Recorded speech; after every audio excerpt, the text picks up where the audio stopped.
예를 들어서 구체적으로 여쭤볼게요. 뭐 캐나다, 미국 이런 나라는 캐나다는 자국민의 6배를 뭐 예약을 했다. 미국도 자국민 인구 대비 몇 배를 예약을 했다.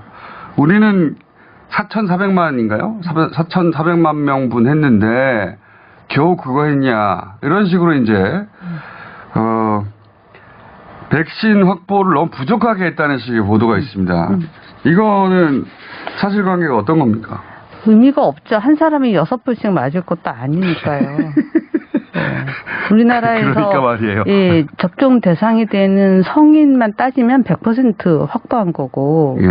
이번 백신의 목적은 1차 목적은 집단 면역이 아니라 사망을 줄이는 거거든요. 그래서 노인 인구 65세 이상 한 850만, 830만 하고 의료진 한 100만 하고 해서 한 1000만 명을 먼저 맞추는 게 목표죠. 모더나라는 회사도 너무 작아서 이 회사가 성공할지도 몰랐다면서요. 그렇죠. 여기 한 번도 일반 백신을 생산한 적이 없고 항암 백신 위주로 연구를 해왔던 회사인데 이번에 이제 성공을 해서 백신 회사 판도가 달라질 거다. 뭐 이런 얘기까지 나올 정도로 의외의 성공을 한 거죠. 미국 같은 나라 워낙 심각한 상황이니까 그렇죠. 개발 성공하지 않았는데 일단 판돈을 걸어둔 셈이고 그러다 보니까 몇 배나 된 것이고 실제로는 그렇게 몇 배나 확보할 이유가 없는 거 아닙니까? 그렇죠. 우리는 정책적인 문제고 사람들한테 금방 와닿지 않아서 백신 부족하다 이렇게 해야지 공포감이 되니까 또 이런 거 있지 않습니까?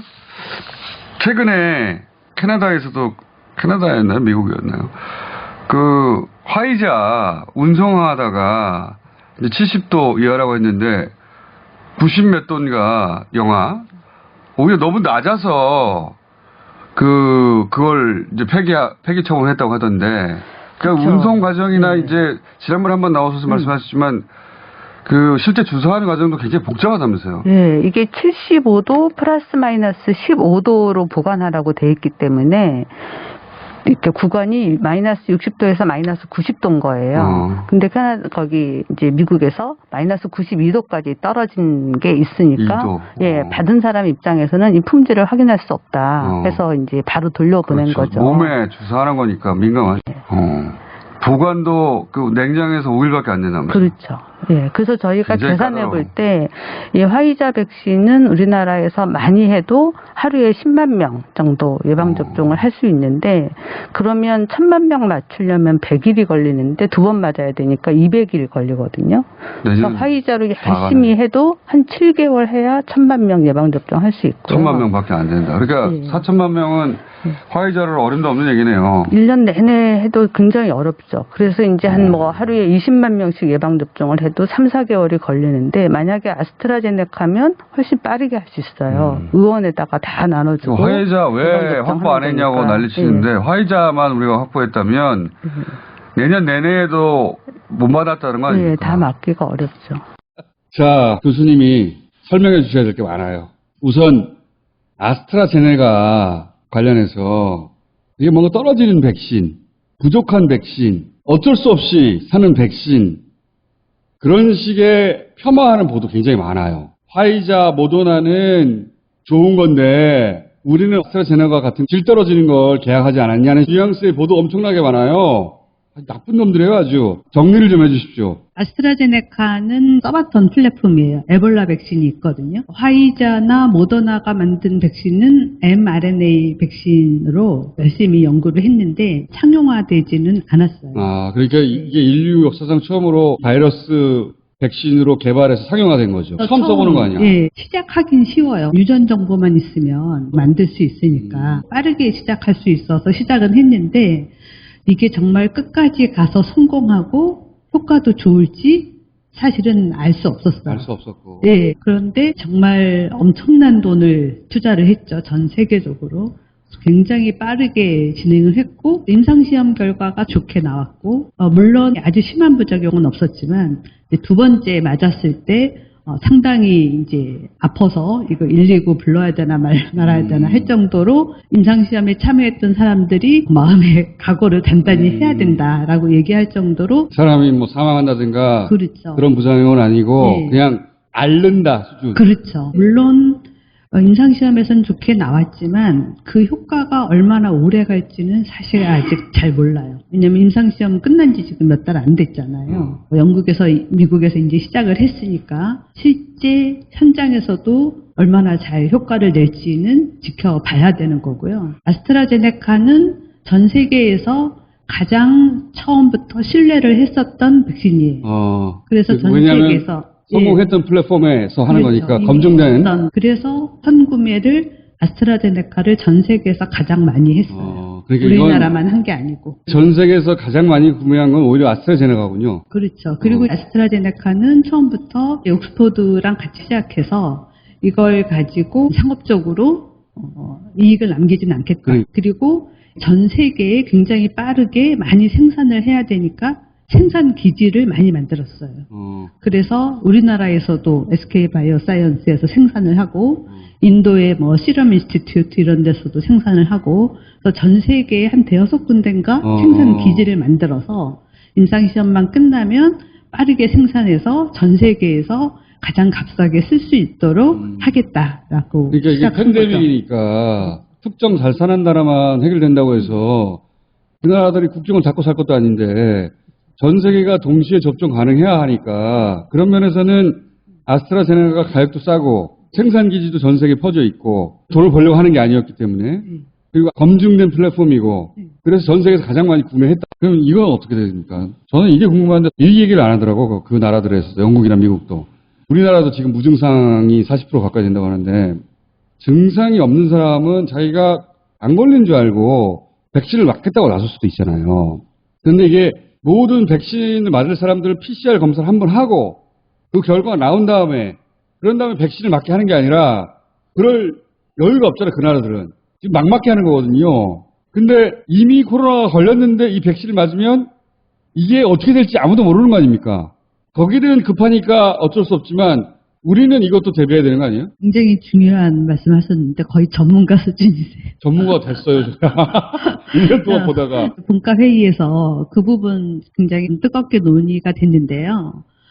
실제 지금 백신의 인디케이션에는 감염자도 맞아도 된다. 쓰여 있어요. 문제가 없다라고 이제 되어 있는데 말씀하신 대로 그건 모르는 거예요. 왜냐하면 걸린 사람이 이 코로나 백신을 맞았을 때 혹시라도 부작용이 더 생기는지 이런 걸 아직 잘 모르는 상태고. 그렇죠. 예, 또 한 가지는 코로나 걸린 사람들한테 대규모 접종해봤는데 안 했는데. 예, 모르죠. 그리고 또 한 가지는 이제 백신의 효과 평가가 어려워지는 거죠. 이미 걸린 사람이 맞게 되면. 그래서 한국에서 예방접종을 시작할 때 검사를 하고 시작하는 게 좋을지 이건 지금 좀 논의가 지금 진행되고 있는데 예를 들면 감염자가 계속해서 요양시설에서 나오고 있으니까 그래서 적어도 요양시설에서 지금 2주에 한 번, 4주에 한 번 하는데 너무 많이 나오니까 일주일에 한 번씩 돌리자 이런 얘기도 나오거든요. 그러면 검사를 해본 다음에 하는 게 큰 부담이 안 되기 때문에 그렇게 할 수 있지 않을까. 그러니까 전 국민에게 접종을 하려고 하면 이런 것들이 다 클리어돼서 절차가 표준화돼야 되잖아요.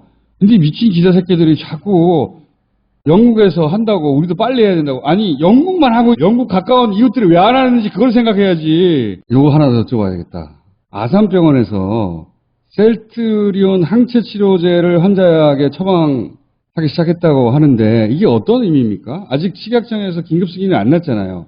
3상까지 다 안 끝났어도 지금 현실에서 더 이상 쓸 약이 없을 때 그리고 환자 상태가 굉장히 이중할 때 이럴 때는 개별적으로 해당 병원에서 이제 임상시험 IRB라고 하죠. 임상윤리위원회를 거쳐서 식약처에 요청하면 식약처에서 개별적으로 허가를 해줄 수 있습니다. 아, 그렇구나. 전문가들이 볼 때 지금 우리 환자들 경우에는 더 이상 쓸 약이 없고 이 약은 지금까지 검증된 바로 봐서는 쓸 가치가 있다. 이렇게 판단해서 쓰기 시작했다. 그렇죠. 그 환자의 경우에는 위험보다 효과가 훨씬 크기 때문에 쓸 수 있도록 허락해달라. 이렇게 건건이 식약처에다 요청할 수 있고요. 식약처에서 개별 사건을 검토해서 허가를 해줄 수 있어요. 보통 이제 항암제 같은 거를 쓸 때 항암제의 최종 3상이 안 나왔어도 2상만 끝났어도 만약에 이 암에 대해서 더 이상 쓸 약이 없다라고 하면 요청해서 승인받아서 쓸 수 있죠. 그러니까 셀트리온 치료제가 아직 긴급 승인은 안 떨어졌지만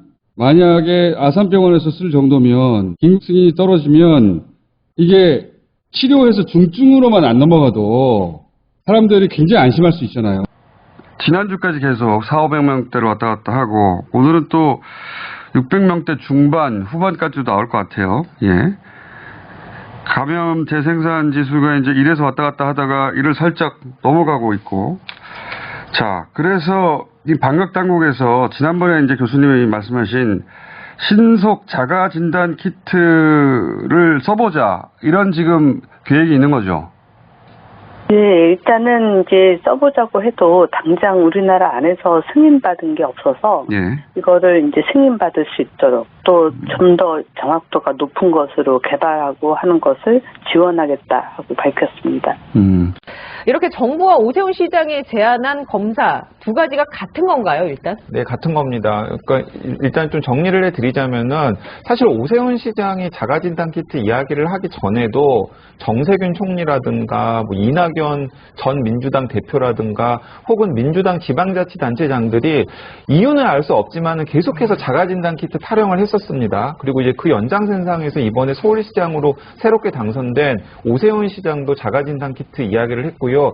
이런 전방위적인 압박 때문에 질병관리청이 많은 전문가들의 걱정에도 불구하고 약간 한 발 물러서는 듯한 모습을 보이고 있습니다. 근데 잘 모르겠습니다. 그런데 이제 한 가지 그냥 징후만 그냥 말씀을 드리자면은 어제 자가진단 키트를 생산하는 국내 바이오 업체들의 주가들이 모두 다 굉장히 올랐습니다. 뉴스에 민감하게 반응할 테니까요. 네네.